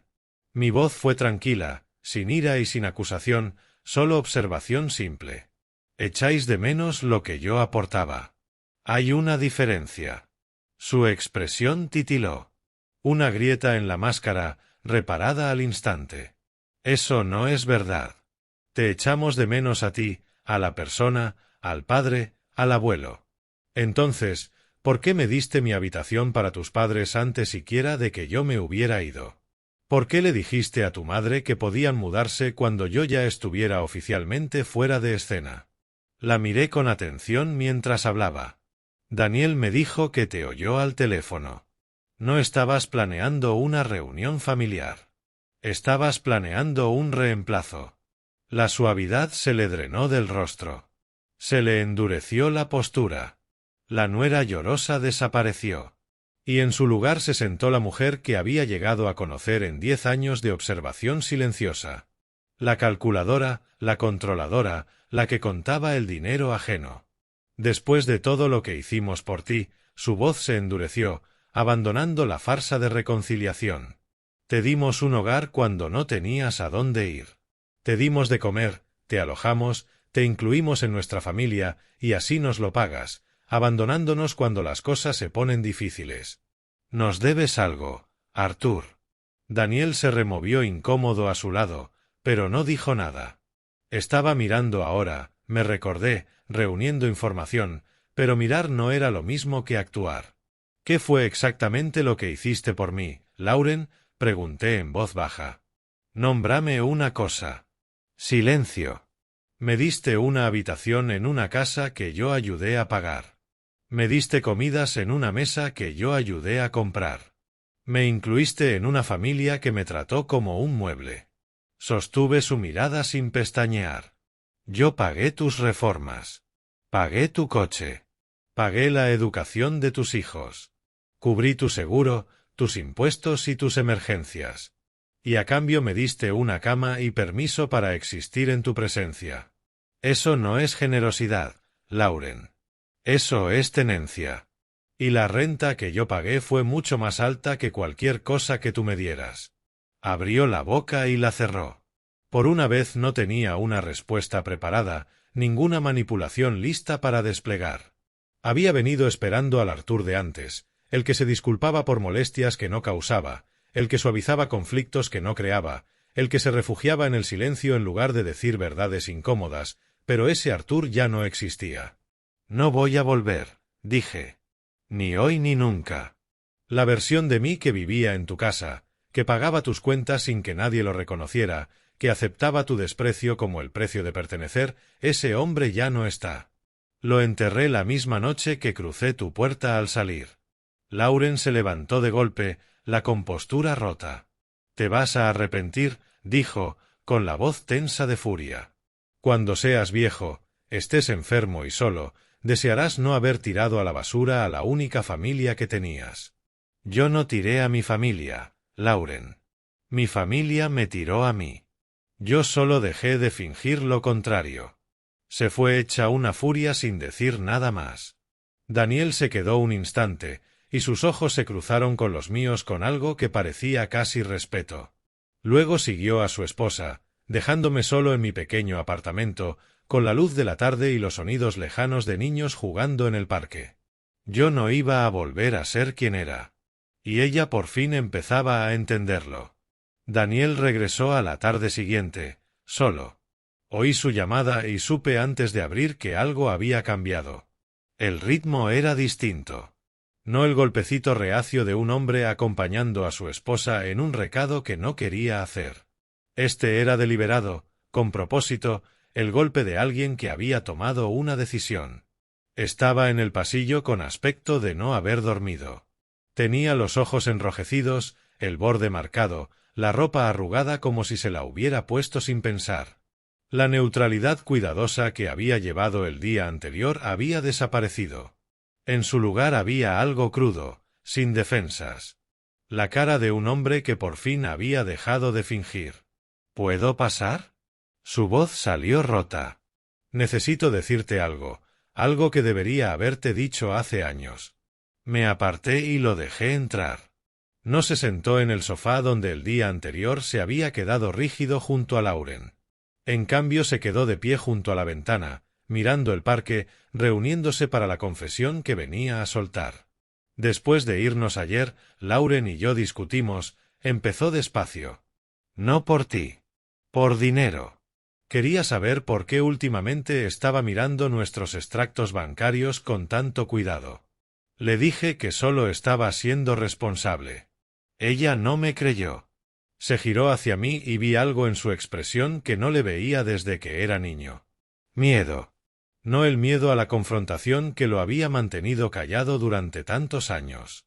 Algo más profundo. El miedo de ver con claridad. He estado siguiendo esas transferencias, papá, las de la cuenta que no reconocía. Al final descubrí a dónde iba el dinero. Tragó saliva. Ha estado moviendo fondos a una cuenta aparte. Solo a su nombre. $47,000 en los últimos 2 años. Un poco aquí, un poco allá. Siempre cantidades lo bastante pequeñas para que yo no lo notara a menos que estuviera mirando. Yo no dije nada. Había sospechado algo así desde que Daniel mencionó las transferencias extrañas semanas atrás. Pero escuchar la cifra, escuchar el alcance de su preparación, igual cayó con un peso inesperado. No es ilegal, continuó Daniel. El dinero salía de nuestras cuentas conjuntas. Tiene derecho a moverlo. Pero nunca me lo dijo. Nunca me preguntó. Simplemente se construyó en silencio una salida mientras yo estaba ocupado fingiendo que todo estaba bien. Se alejó de la ventana y se dejó caer en la silla frente a mí. Le temblaban un poco las manos. Y no es todo. La llamada que te conté, cuando hablaba con su madre sobre traerlos a vivir. No te conté todo lo que oí. Me miró a los ojos. Dijo que tú solo eras el principio. Dijo que, una vez que tú estuvieras fuera y sus padres instalados, tendría el sistema de apoyo que necesitaba para hacer su siguiente movimiento. Yo no entendí qué significaba eso entonces. Ahora sí. No solo planeaba reemplazarte, papá. Planeaba reemplazarme a mí también. O, al menos, tenerlo todo listo por si decidía que yo ya no era útil. Las palabras quedaron flotando entre nosotros. Vi a mi hijo luchar con el reconocimiento de con quien se había casado, a quien había defendido, a quien había elegido por encima de su propio padre una y otra vez. Lo sabía, dijo al fin, rompiéndosele la voz. Eso es lo peor. Sabía que te trataba mal. Lo veía todos los días. Los comentarios, cómo hablaba de ti como si ni siquiera estuvieras en la habitación, cómo te hacía sentir una carga por existir en la casa de tu propio hijo. Empezaron a caérsele lágrimas por las mejillas. Pero tenía miedo. Tenía tanto miedo de que, si decía algo, si te defendía, la perdería. Que me dejaría, o me haría la vida imposible, o pondría a los niños en mi contra. Así que me quedé callado. Miré a otro lado. Dejé que te destrozara poco a poco porque fui demasiado cobarde para detenerla. Estaba sollozando ya, de esos sollozos profundos y temblorosos que salen cuando años de culpa reprimida por fin encuentran salida. La elegí a ella por encima de ti, papá. Cada vez la elegí a ella por encima de ti. Y la elegí por encima de la memoria de mamá. Me miró con ojos devastados. Mamá estaría tan avergonzada de mí. Me educó mejor que esto. Te amaba tanto. Y dejé que alguien te tratara como basura dentro de tu propia familia. Lo siento. Lo siento muchísimo. No sé cómo arreglarlo. No sé si puedo. Dejé que el silencio se asentara antes de hablar. No había satisfacción en ver a mi hijo romperse. Ninguna vindicación en oírlo reconocer por fin lo que yo había soportado. Solo una tristeza profunda, cansada, por todos los años que habíamos perdido entre su miedo y mi silencio. Te perdono, Daniel. Levantó la vista, con esperanza e incredulidad mezcladas en la cara. Pero perdonar no significa que todo vuelva a ser como antes. Sostuve su mirada con firmeza. No puedes deshacer 10 años de silencio con una conversación. No puedes reconstruir la confianza con una disculpa. Perdonar significa que ya no cargo ira contra ti. Significa que estoy dispuesto a seguir adelante. Pero seguir adelante no es fingir que el pasado no ocurrió. Tienes que ganarte lo que venga después con acciones, no con palabras. Con constancia, no con promesas. Asintió despacio, aceptando el peso de lo que le decía. Lo entiendo, dijo en voz baja. Haré lo que haga falta, el tiempo que haga falta. Le creí. Por primera vez en años le creí a mi hijo. La cuestión era si tendría el valor de cumplir cuando el coste se hiciera evidente. Porque la verdad que por fin había dicho no salvaría su matrimonio. Lo terminaría. Y los dos lo sabíamos. Mi hijo por fin había dicho la verdad. Pero la verdad no salvaría su matrimonio. Lo terminaría. Margaret me llamó 3 días después de la confesión de Daniel. Su voz tenía un peso que no le había oído antes. Una gravedad que sugería que la conversación que quería tener era una conversación para la que llevaba mucho tiempo preparándose. Ven a mi casa esta tarde, me dijo. Hay algo que necesito contarte. Algo que le prometí a Eleanor que compartiría cuando estuvieras listo. Llegué a su pequeña casa a las 3. Era modesta pero impecable, llena de tesoros acumulados a lo largo de una vida larga. Fotos enmarcadas cubrían las paredes. Plantas abarrotaban los alféizares. Olía a té recién hecho. Margaret preparaba una bandeja en la cocina. Puso el té en la mesa de centro entre los dos, y luego trajo una cajita de madera de una estantería junto a la chimenea. Era vieja, con la superficie pulida por años de uso. La dejó sobre la mesa, al lado de las tazas, y se sentó frente a mí. Eleanor me escribió cartas, dijo en voz baja, durante los últimos 5 años de su vida. No muchas, quizá una docena, pero cada una importaba. Levantó la tapa y dejó ver una pila ordenada de sobresatados con una cinta descolorida. Las guardé todas. Me quedé mirando las cartas, reconociendo la letra de Eleanor en el sobre de arriba. Mi esposa había estado escribiéndose con Margaret durante años y yo no lo había sabido. Otra capa de la protección que ella había estado construyendo alrededor de mí sin que yo me diera cuenta. Antes de enseñártelas, necesito contarte algo sobre mí. Margaret juntó las manos en el regazo y tomó aire despacio. Algo que nunca te he contado directamente, aunque sospecho que Eleanor te compartió partes. Empezó a hablar, mientras lo hacía, la forma de su pasado fue saliendo de las sombras donde lo había mantenido escondido. Hace 15 años, Margaret vivía en la casa que ella y su marido habían construido juntos. Tras la muerte de él, siguió allí sola, manteniendo la propiedad, pagando las facturas, asumiendo que pasaría el resto de sus años en el hogar donde había criado a su hijo. Pero entonces su hijo se casó con una mujer llamada Caroline. Y Caroline tenía planes. Empezó con cosas pequeñas, dijo Margaret, con la voz firme pero teñida de un dolor antiguo. Comentarios sobre que la casa era demasiado grande para una sola persona. Sugerencias de que quizá estaría más feliz en una residencia. Preguntas sobre mis finanzas que sonaban más a inventario que a preocupación. El patrón que describía era dolorosamente familiar. La erosión lenta del lugar de uno. La desvalorización gradual. La transformación de madre a carga, de miembro de la familia a obstáculo. En 2 años yo había firmado papeles que no entendí del todo. Caroline se encargaba de todo, siempre sonriendo, siempre asegurándome que miraba por mi bien.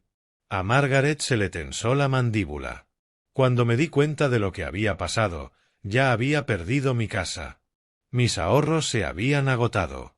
Mi hijo se puso al lado de su esposa y me dijo que yo estaba confundida, que había aceptado todo, que debía estar agradecida de que quisieran ayudarme a encontrar un buen sitio. Hizo una pausa y vi cruzarle por la cara el fantasma de aquella devastación. Mi hijo no me habla desde hace 14 años. Tengo nietos a los que nunca he conocido. Todo lo que construí, todo lo que sacrifiqué por mi familia me lo arrebató una mujer que me veía como un simple obstáculo para su propia comodidad. El paralelismo con mi propia situación era imposible de ignorar. Lauren había estado recorriendo el mismo camino que Caroline, usando las mismas tácticas, persiguiendo los mismos objetivos. La única diferencia era que yo había escapado antes de que la trampa se cerrara del todo. Eleanor vio lo que me pasó, continuó Margaret. Fue de las pocas personas que me creyó cuando intenté explicarlo. Los demás pensaban que yo estaba amargada, o senil, o que simplemente no aceptaba que mi hijo había crecido y siguió con su vida. Pero Eleanor lo sabía. Vio cómo se desarrollaba todo y la aterrorizó. Margaret tomó una de las cartas y la sostuvo sin abrirla. Ella vino a verme unos 4 años antes de morir. Se sentó justo donde estás tú ahora y me dijo que veía los mismos patrones empezando en tu familia. Los cálculos de Lauren, la debilidad de Daniel, tu disposición a dar hasta quedarte sin nada. Margaret me miró a los ojos. Dijo, no voy a permitir que esto le pase a Arthur. Ayúdame. Se me cerró la garganta. Yo ya sabía que Eleanor me estaba protegiendo. Había leído su diario, había visto las pruebas de su preparación. Pero no había entendido hasta qué punto había estudiado el peligro, con qué cuidado había aprendido de la destrucción de otra mujer. Lo planeamos todo juntas, dijo Margaret. El traspaso de la propiedad, las cartas selladas, la documentación de cómo Lauren te trataba. Yo recomendé a Thomas Keller porque me ayudó a intentar luchar contra Caroline hace años. Perdió esa batalla, pero aprendió de ella. Eleanor quería a alguien que entendiera cómo funcionaban estas cosas, que no subestimara al enemigo. En los ojos de Margaret se formaron lágrimas, las primeras que le veía derramar. Yo no pude salvarme, Arthur. Lo perdí todo. Mi casa, mi hijo, mis nietos, mi lugar en el mundo. La voz se le quebró un poco, pero pude ayudar a Eleanor a salvarte a ti. Pude asegurarme de que lo que me pasó a mí nunca te pasara a ti, y eso me bastaba. Tenía que bastarme. Alcancé su mano sobre la mesa y se la tomé. Nos quedamos en silencio. 2 supervivientes de la misma guerra silenciosa, conectados por una mujer que nos amó lo suficiente como para aprender de la tragedia y construir algo más fuerte. Eleanor aprendió de la destrucción de otra persona, y la mujer que lo perdió todo ayudó a asegurarse de que yo no lo perdería. Las semanas que siguieron a mi conversación con Margaret tuvieron una cualidad distinta a las de antes. Algo se había movido dentro de mí, como si una última pieza hubiera encajado por fin. Ahora comprendía el alcance completo de lo que Eleanor había hecho. La red de protección que había tejido a mi alrededor con paciencia y previsión. Y esa comprensión me trajo una especie de cierre que ni siquiera sabía que estaba buscando. Puse mi atención en convertir mi pequeño apartamento en algo más que un refugio temporal. Colgué la foto de Eleanor en la pared junto a la ventana, colocada para que la luz de la mañana tocara su rostro cada día al amanecer. Compré una planta pequeña para el alféizar, lirios blancos como los que ella siempre había tenido en casa. Requerían cuidado, riego regular, el equilibrio justo entre luz y sombra. Atenderlos se volvió un ritual diario, una conversación silenciosa con mi esposa que no necesitaba palabras. Poco a poco el apartamento se llenó de pequeñas señales de una vida reconstruyéndose. Libros en las estanterías, un sillón cómodo de lectura junto a la ventana, una cocina con ingredientes sencillos para comidas que yo preparaba solo. Nada extravagante, nada pensado para impresionar a nadie, solo la acumulación honesta de un hombre aprendiendo a vivir en sus propios términos. Mi voluntariado en el centro de mayores creció más allá de lo que había imaginado. Patricia, la directora, notó cómo respondían los residentes conmigo. Confiaban en mí de un modo en que no confiaban en el personal más joven, que hablaba demasiado rápido y atravesaba sus problemas con demasiada eficiencia. Yo entendía sus miedos porque los había vivido. Sabía lo que se siente cuando te descartan, cuando te tratan como una carga, cuando ves a tu propia familia calcular tu valor y concluir que no llegas. Empecé a ayudar a los residentes a entender sus derechos legales. Cosas simples al principio, explicar documentos, aclarar un lenguaje que los abogados envolvían en complejidad innecesaria. Pero pronto hice más. Ayudé a hombres y mujeres mayores a reconocer señales de explotación financiera. Les enseñé a proteger sus bienes de familiares que veían la herencia como algo que había que acelerar en lugar de ganar. Los conecté con recursos, con gente como Thomas Keller. Cuando las situaciones superaban lo que mi mente de ingeniero podía manejar solo, yo encontraba patrones en sus historias. Los mismos patrones que Eleanor había documentado en su diario y que Margaret había vivido 15 años atrás. La erosión gradual de la autonomía, la redefinición sutil de persona a problema, el aislamiento que aparece cuando las familias deciden que las verdades incómodas son más fáciles de ignorar que de afrontar. Mi formación como ingeniero me sirvió en este nuevo trabajo. Yo veía las estructuras bajo la superficie, identificaba puntos de tensión y diseñaba soluciones que resistieran la presión.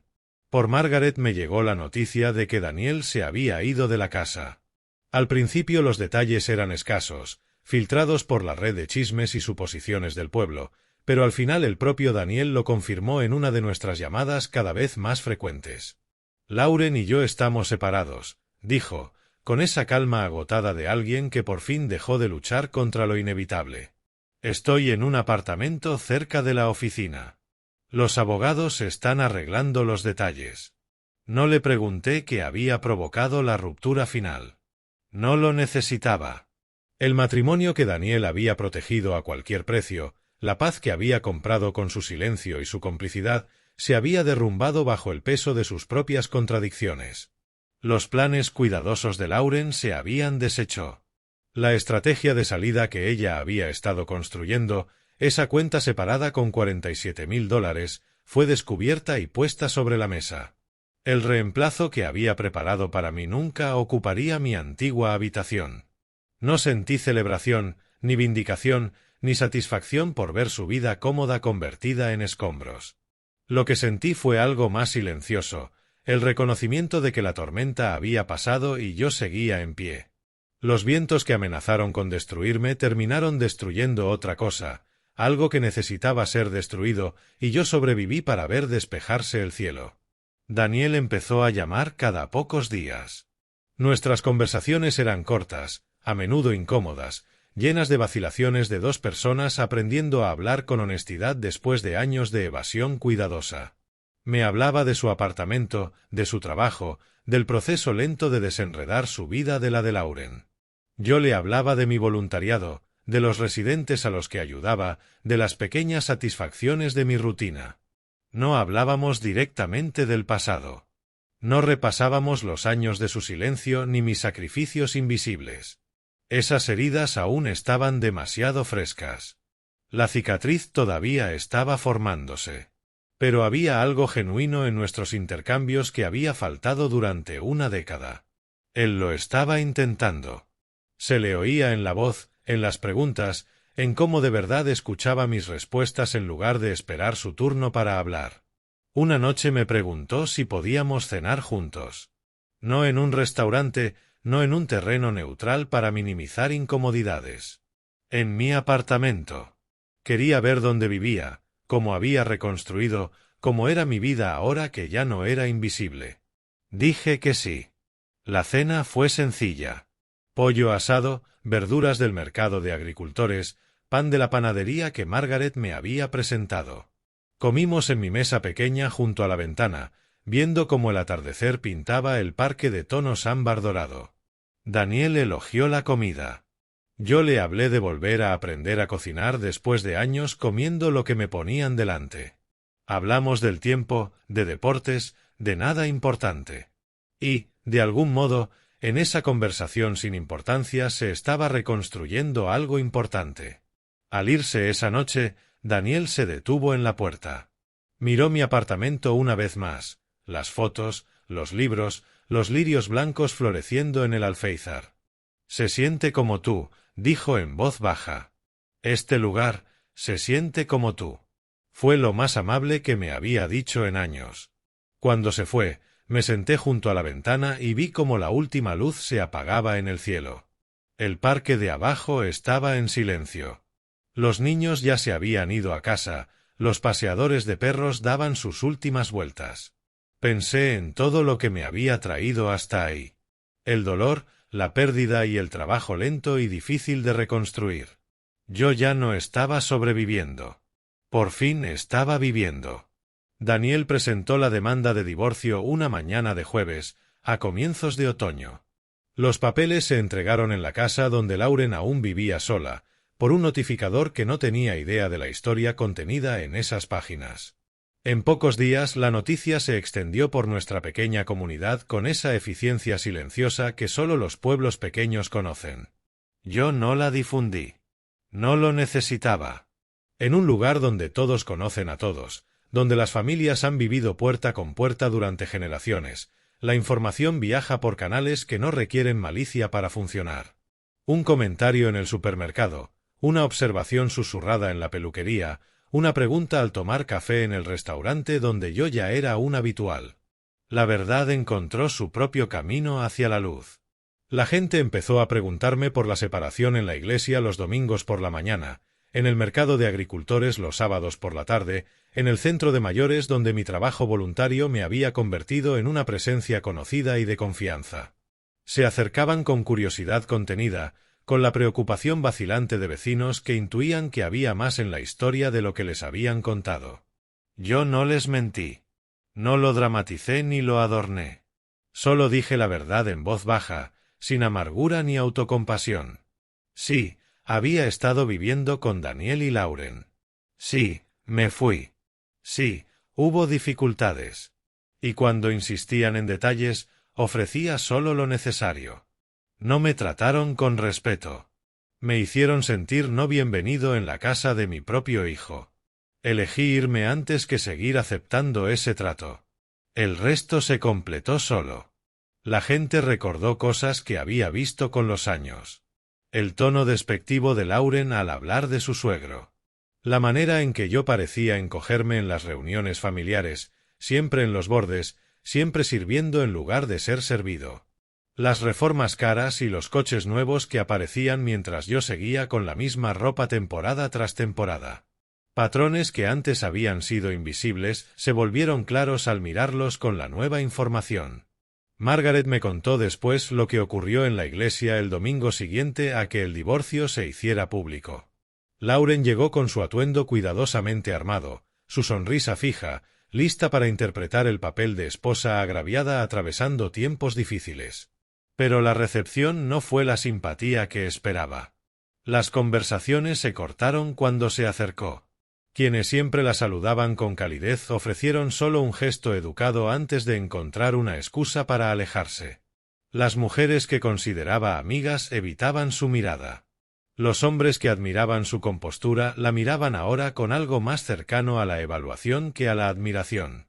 Después del servicio, una mujer mayor llamada Dorothy Harwell se le acercó en el aparcamiento de la iglesia. Dorothy tenía 83 años, era viuda, conocía a mi familia desde hacía décadas y nunca tuvo miedo de decir lo que pensaba. «He oído lo que le hiciste a Arthur Sinclair», dijo Dorothy, y su voz se oyó con claridad en el aire tranquilo de la mañana. «Ese pobre hombre te lo dio todo, pagó tu casa, compró tu coche, puso comida en tu mesa durante 10 años y tú lo tiraste como basura». Negó despacio con la cabeza. «¡Qué vergüenza!». Lauren no tuvo respuesta. Por una vez, su arsenal de desvíos y manipulaciones no le sirvió de nada. Se quedó congelada en el aparcamiento mientras Dorothy se alejaba, rodeada de testigos que llevarían la historia a cada rincón de la comunidad antes de que anocheciera. Lauren me llamó esa misma noche. Yo estaba junto a mi ventana, viendo el atardecer pintar el parque de tonos naranjas y rojos cuando vi su nombre en la pantalla. Pensé en no contestar, pero algo me dijo que esta sería nuestra última conversación y quería oírla cuando todo lo que había construido se estuviera derrumbando a su alrededor. «Me arruinaste», dijo, amarga, sin ninguna máscara. «Mi reputación, mi posición en esta comunidad, todo lo que pasé años construyendo, lo destruiste todo». Escuché su rabia y la dejé pasar sobre mí sin que me atravesara. Hubo un tiempo en que sus acusaciones me habrían hecho dudar de mí mismo, me habrían empujado a disculparme por ofensas que no cometí. Ese tiempo ya había pasado. «No, Lauren, yo no te arruiné». Mi voz fue calma, sin satisfacción ni vindicación, solo verdad simple. «Te arruinó la verdad. Yo solo dejé de ocultártela». Silencio al otro lado, y luego el clic de la desconexión. Dejé el teléfono y volví a mirar el atardecer. Los colores se volvían más profundos, el cielo cambiaba de naranja a morado mientras el día soltaba su última luz. Pensé en Lauren en ese aparcamiento, rodeada del juicio que siempre temió, despojada de la imagen que pulió con tanto cuidado durante años. No había perdido dinero. El acuerdo del divorcio la dejaría lo bastante cómoda. Había perdido algo que valoraba mucho más que cualquier cuenta bancaria. Había perdido la imagen, la reputación construida sobre cimientos de engaño y desprecio. Había perdido el poder de controlar cómo la veían los demás. Y para Lauren esa era la pérdida más cruel de todas. 8 meses pasaron como el agua siguiendo su curso natural, cada día fluyendo hacia el siguiente con un ritmo que yo había olvidado que existía. La urgencia que definió mis años en casa de Daniel, la conciencia constante de no ser querido, el esfuerzo agotador de hacerme lo bastante pequeño para que me toleraran, todo eso se desvaneció en la memoria. Lo que quedó fue algo que no había sentido desde que Eleanor estaba viva. Paz. Mi apartamento se transformó de refugio en hogar. Las paredes sostuvieron fotografías, imágenes de distintos capítulos de mi vida. Eleanor el día de nuestra boda, radiante de blanco. Daniel de niño, sonriendo a la cámara con una caña de pescar en las manos. Mis padres delante de la casa de Maple Street, la casa que la previsión de Eleanor había preservado para mí. Los lirios blancos de mi alféizar florecieron bajo mis cuidados, llenando el cuarto de un aroma que me la recordaba cada mañana. El centro de mayores se convirtió en el centro inesperado de mi nueva vida. Lo que empezó como voluntariado sencillo se volvió algo más sólido. Patricia me ascendió a un papel formal de asesoría, ayudando a los residentes a navegar el terreno complejo de conflictos familiares y explotación financiera. Mi pasado como ingeniero resultó sorprendentemente útil. Yo veía estructuras y patrones, identificaba puntos débiles y diseñaba soluciones que protegieran a personas vulnerables de quienes querían aprovecharse. La gente confiaba en mí. Venían a mi pequeña oficina con miedos y sospechas, con documentos y preguntas. Yo escuchaba como Eleanor siempre escuchaba, con paciencia y sin juicio. Les ayudaba a entender sus derechos, los conectaba con abogados y trabajadores sociales, les enseñaba a reconocer señales de alarma que yo tardé demasiado en ver en mi propia vida. Era el trabajo que Eleanor habría querido que hiciera. Cada persona a la que ayudaba se sentía como una conversación con ella, como una continuación de la protección que me construyó, extendida ahora hacia otros que también la necesitaban. Daniel terminó su divorcio en primavera. El proceso fue tenso por momentos, Lauren peleando por cada bien que creía merecer. Pero al final el acuerdo fue justo. Él se quedó con sus cuentas de jubilación. Ella se quedó con el dinero que había acumulado en secreto. La casa que compartieron se vendió. El dinero se dividió. La estructura física de su matrimonio fallido desmontada y repartida. Daniel me visita cada domingo. Ahora vemos fútbol en mi pequeño salón, compartimos pizza o comida china, hablamos de deportes, del tiempo y de las pequeñas cosas de nuestras semanas separadas. Las conversaciones son distintas a las de antes, honestas de un modo que nunca fueron durante los años de su matrimonio. Me pregunta por mi trabajo en el centro de mayores. Yo le pregunto por su empleo, su apartamento, la vida que va reconstruyendo lentamente desde los escombros de sus decisiones. No hablamos mucho de Lauren ni de los años que pasé en su casa. Esas heridas se han cerrado por fuera, pero no han sanado del todo. A veces a Daniel se le escapa un recuerdo inesperado y le cruza la vergüenza por la cara antes de empujarla hacia abajo. Está aprendiendo a ser hijo otra vez. Es un trabajo lento, torpe a veces, pero genuino, y eso importa más que cualquier facilidad. Lauren se fue del pueblo 2 meses después de que el divorcio se finalizara. No soportaba los susurros que la seguían por el supermercado y por la iglesia, las miradas que la evaluaban y la juzgaban allí donde iba. La imagen que había construido durante años se había hecho añicos sin arreglo, y no tenía herramientas para construir otra en su lugar. Margaret oyó que se mudó a una ciudad a unos 300 kilómetros, a un sitio donde pudiera empezar de cero como una desconocida, donde el apellido Sinclair no cargara historia ni peso. Visité la tumba de Eleanor un domingo por la mañana, a finales de verano. El cementerio estaba en silencio. El césped recién cortado, las lápidas proyectando sombras largas con la luz temprana. Llevé lirios blancos de mi alféizar, las flores que ella siempre amó, y las apoyé con cuidado contra el granito frío que llevaba su nombre. «Me salvaste», dije en voz baja, apoyando la mano en la piedra. Incluso desde más allá, viste lo que yo me negaba a ver y levantaste muros a mi alrededor que se mantuvieron cuando todo lo demás se derrumbó. Hice una pausa, sintiendo la brisa mover los árboles que bordeaban los caminos del cementerio. Ahora lo entiendo, amor. Ahora entiendo lo que intentabas decirme. Y estoy viviendo.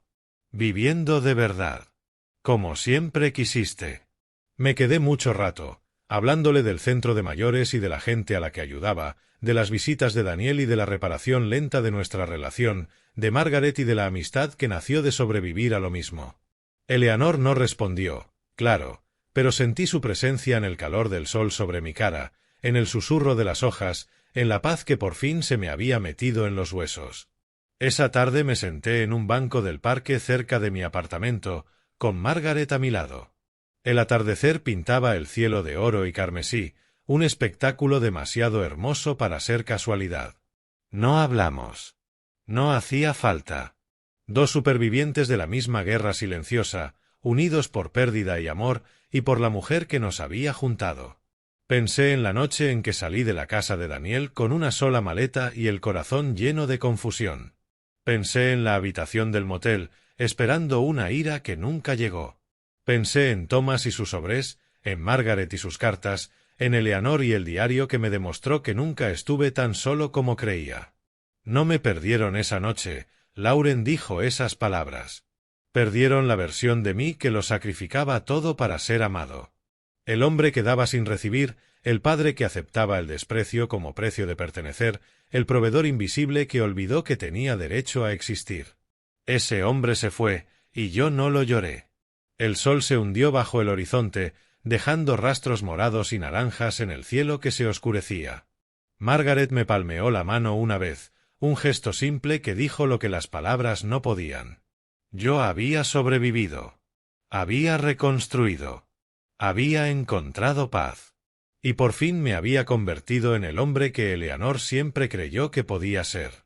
Si te has quedado conmigo hasta el final de este viaje, quiero darte las gracias de todo corazón. Esta historia no era solo de venganza o justicia. Era algo más profundo.